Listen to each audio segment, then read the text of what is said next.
Hello दोस्तों, बिहार शिक्षक भर्ती जो टीआरई 4.0 आपका है उसका विज्ञापन कब तक आ सकता है। महिला का सिलेक्शन जो है, जो भी महिला कैंडिडेट है उनका सिलेक्शन इस भर्ती में बहुत आसानी से हो जाएगा। एग्ज़ाम किस माह में आपका होगा, सिलेक्शन कैसे अपन ले सकते हैं इस भर्ती में, और पीआरटी 6 to 8 टीजीटी पीजीटी में जो है वो कितने पद आपके रहने वाले हैं।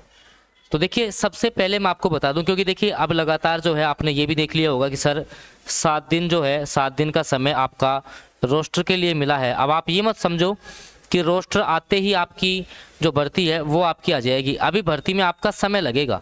समय कितना लगेगा ये भी मैं आपको बता देता हूँ, ठीक है। देखिए 7 दिन में जैसे ही मान लो रोस्टर आएगा, उसके बाद में ये जीएडी को जाएगा, वहाँ से शिक्षा विभाग आपका ये जाएगा, फिर उसके बाद जो है बीपीएससी को इसकी अभ्यर्थना भेजी जाएगी, फिर उसके बाद बीपीएससी विज्ञापन निकालेगा। मतलब ओवरऑल जो है इसमें आपका समय लगना है, लेकिन ये जो समय का इंतज़ार है वो आपको ज़्यादा लंबा नहीं करना पड़ेगा। मतलब आप लोग एक टेंटेटिव आइडिया अगर आप लेकर के चलते हैं ना, तो आप मान लेना कि दिसंबर जो आपका माह है ना, दिसंबर माह, इसमें डेफिनेटली तुम्हें इस टीआरई 4.0 का विज्ञापन देखने को मिलेगा। केवल और केवल जो है दिसंबर में तुम्हारा विज्ञापन आ जाएगा। और उसके बाद जो आपका एग्ज़ाम है, मान लो जो बच्चे ऐसे भी कहना चाहते हैं कि सर एग्ज़ाम का क्या होगा, तो भाई एग्ज़ाम आपका जो मैं आपको बता दूं, जनवरी अंत से पहले तो नहीं होगा।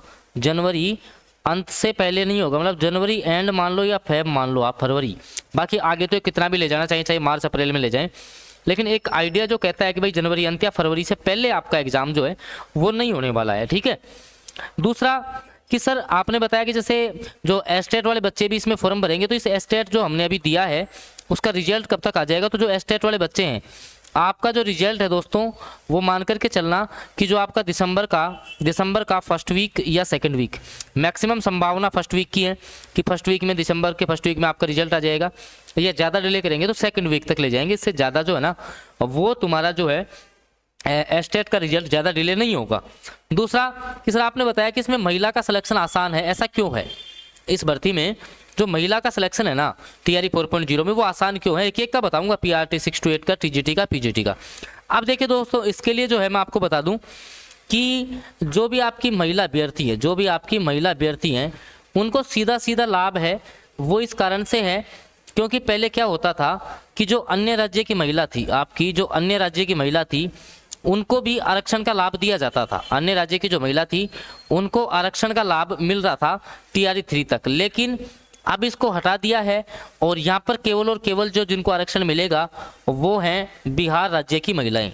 बिहार की जो महिला कैंडिडेट हैं उन्हीं को, जैसे मान लो अगर 35% अलग से जो आपका आरक्षण दिया गया है ना भाई, जिन्होंने जो है बिहार से ही मैट्रिक कर रखी हो, ठीक है, तो 35% अलग से दे दिया।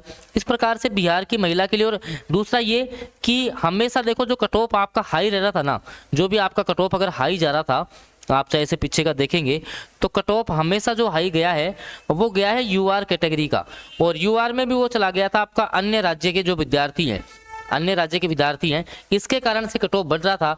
अब यूआर की सीटें तो लगभग 16% फिक्स कर दी भाई। जो है मैं आपको बता देता हूँ थोड़ा सा कि अगर मान लो ऑल ओवर वैकेंसी आपकी 100 सीटों पर आती है ना, तो उसमें से 16 सीट जो है 16 सीट यूआर कैंडिडेट को जाएंगी, और जो 100 में से आपकी जो लगभग 84 या 85 जो सीट है वो आपकी दी जाएंगी मात्र और मात्र बिहार के युवाओं को, ठीक है। अब उसमें महिलाओं को थोड़ी ज़्यादा सीटें हैं, पुरुष की थोड़ी कम रहेंगी, तो इस कारण से कहता हूँ। क्योंकि दूसरा ये भी है, आप लोग देख लेना पीछे की जो कट ऑफ देखोगे ना, यूआर को छोड़ दो, आप रिजर्व कैटेगरियों में आ जाओ, चाहे से वो एससी हो, आपका एसटी हो, या फिर जैसे मान लो बीसी कैटेगरी है, तो जो भी कैटेगरियों में आप देखोगे ना, कैटेगरियों का कट ऑफ हमेशा ही कम रहा है, कैटेगरियों का कट ऑफ हमेशा ज़्यादा नहीं बढ़ा है। आप लोग देख लीजिए इसको। हाँ, ये डिपेंड करता है एक दो सब्जेक्ट में, जैसे पिछली बार आपका पीजीटी हिस्ट्री का जो है या पीजीटी हिंदी में थोड़ा सा कट ऑफ ज़्यादा देखने को मिल गया था।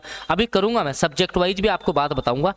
उससे पहले मैं एक छोटी सी आपको इन्फॉर्मेशन दे देता हूँ, क्योंकि दोस्तों मान लो कि आप चाहे से पीआरटी का पेपर दोगे या 6 to 8 टीजीटी पीजीटी कोई भी आप पेपर दे लो, उसमें आप सभी को पता है भाई आपको तो तैयारी जो है ना, तैयारी अपने लेवल पे करनी है। और तैयारी में सर लेवल क्या भाई, आपका 120 मार्क्स का जो है मेरिट आधारित पेपर होगा, बाकी 30 क्वेश्चन भाषा अर्थता के अलग है।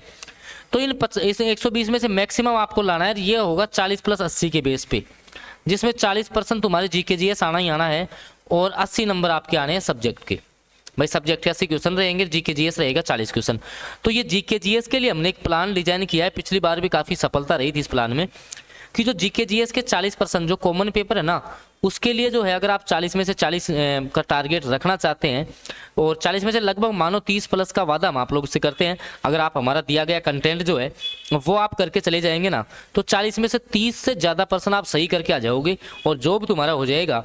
एग्जाम तक हम आपको वैलिडिटी देंगे। अगर आपको जुड़ना है तो ये मेरा नंबर है 7424939386, इस पर आप लोग मुझे व्हाट्सएप मैसेज करके जुड़ सकते हैं। ये तो मैंने चलो जीके जीएस के पोर्शन की बात बता दी कि जीके जीएस आप यहाँ से तैयार कर लेना, डेफिनेटली आप सिलेक्शन तक पहुँच जाएंगे। ठीक है, अब मैं आपको बता रहा था कि जो कट ऑफ का ये मांजरा लेकर के चल रहा था, वो चीज़ें मैं थोड़ा सा आगे आपको समझाने की कोशिश करता हूँ।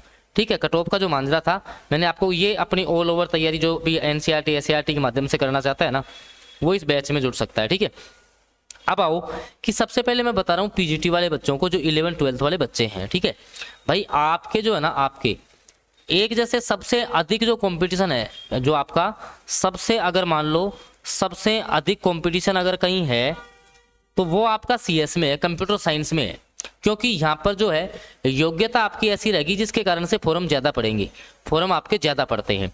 दूसरा, पिछली बार की अगर मैं बात देखूं तो जो हाई कट ऑफ रहा, जिन सब्जेक्ट का हाई कट ऑफ रहा, वो आपका था कौन से? सर हिंदी ने परेशान किया है पिछली बार, आपका हिस्ट्री ने जो है, हिस्ट्री ने परेशान किया है। तो ऐसे कुछ ऐसे सब्जेक्ट थे जिन्होंने परेशान किया, लेकिन कुछ सब्जेक्ट वालों को रियायत में मिली है। रियायत कैसे सर?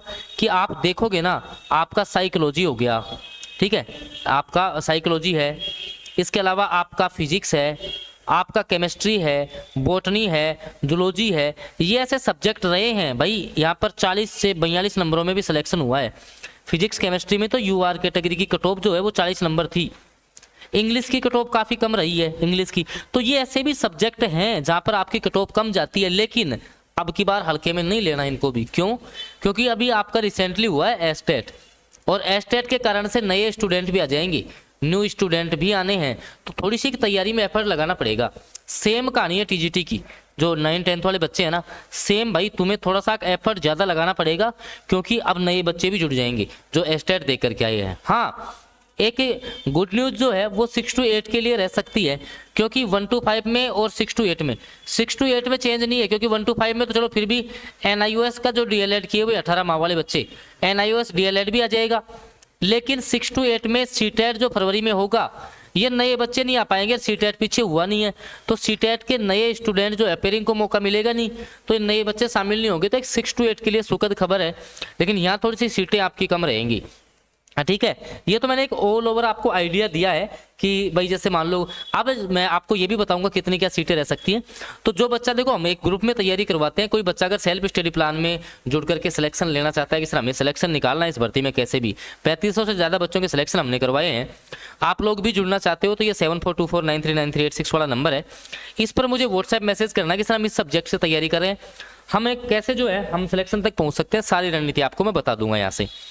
ठीक है, ये मैं आपको बता रहा था जीके जीएस की। और जिनको भाई जीके जीएस की 40 नंबर वाली टेंशन है ना, अभी मैं सारी बातें आपको क्लियर करूंगा, कितने आपके जो है पोस्टें आ सकती हैं, पूरा वीडियो आप लोग देख करके जाना। ये है जीके जीएस 40, जो आपके 40 मार्क्स आएंगे ना, जो कॉमन पेपर है, रामबाण है भाई आपके लिए। जो आपका जीके जीएस का कॉमन पेपर है ना, जीके जीएस का जो कॉमन पेपर आएगा, उसके लिए आप बेझिझक इससे तैयारी करो, 30 प्लस आसानी से आ जाएंगे। सब्जेक्ट का भी आपको तैयारी करवा देंगे, कोई दिक्कत नहीं है। अब जो आपकी कुल वैकेंसी है सर इस TRE 4.0 में, इस TRE 4.0 में जो आपकी कुल वैकेंसी है, देखो कुल पद की मैं आपको बात बता दूं ना, तो तुम्हारे 1,60,000 आनी है कि मैं कह दूंगा कि नहीं 1,60,000 भर्ती आ रही है, इतनी नहीं देंगे। हाँ, एक मान सकते हो कि सर 70 से 80 हज़ार पद जो है ना, 70 से 80 हज़ार पद आपको इस TRE 4.0 की भर्ती में देखने को मिल सकते हैं। और जैसा कि मैंने आपको बताया भाई, मेन आपका 150 का पेपर है, लेकिन इसे 150 को 3 जगह बांट दो आप, 30, 40 और 80। 30 का आपका भाषा एरता है, भाषा का रहेगा, 40 का आपका जीके जीएस कॉमन पेपर है, 80 का आपका सब्जेक्ट है। ठीक है, अब मेन आपको जो कमांड बनानी है वो इस पर बनानी है 40 और 80 पे। इन 120 में से जो बच्चा सबसे ज़्यादा नंबर लाएगा ना, उसका सिलेक्शन इस भर्ती में होना है। भाई जो इनमें से जो मैक्सिमम नंबर ले आएगा उसका सिलेक्शन होगा। तो भाई ये 40 के लिए मैंने आपको बता दिया है, जिसमें हम आपको ऑल PYQ, ठीक है, सारी तैयारी ग्रुप में चलती है, सारी तैयारी ग्रुप में और भी बच्चे तैयारी कर रहे हैं। कंटेंट की कोई कमी नहीं आएगी, कंटेंट बस तैयार तो आप ही करोगे भाई, मैं कंटेंट की कमी नहीं आने दूंगा, क्वेश्चंस आपके कंटेंट से बाहर नहीं रहेंगे, तैयारी आपको करनी पड़ेगी, ठीक है। तो भाई जिसको जुड़ना है वो आराम से इस नंबर पे मैसेज करना कि सर हमें जो है TRE 4.0 की मैं सब्जेक्ट से तैयारी कर रहा हूँ, सारी रणनीति समझाऊंगा, सिलेक्शन वाली कोई दिक्कत नहीं है। तो आप लोग, ये मेरा नंबर है, इस पर आप लोग मुझे व्हाट्सएप मैसेज कर सकते हैं। धन्यवाद।